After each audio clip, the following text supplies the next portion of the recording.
అందరికీ నమస్కారం.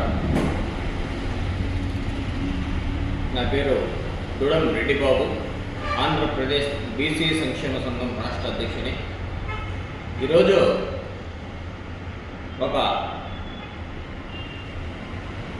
రాష్ట్రంలో అతిపెద్ద సమస్య అయినటువంటి విద్యాశాఖ, ఈ విద్యాశాఖను రాష్ట్ర ప్రభుత్వం ఎందుకు దృష్టి పెట్టలేకపోతుంది అనేది మా బీసీ సంక్షేమ సంఘం నుంచి ప్రభుత్వాన్ని ప్రశ్నిస్తున్నాం. ఎందుకంటే గతంలో మేము ఎన్నో పోరాటాలు చేశాం. డిఓ ఆఫీస్లో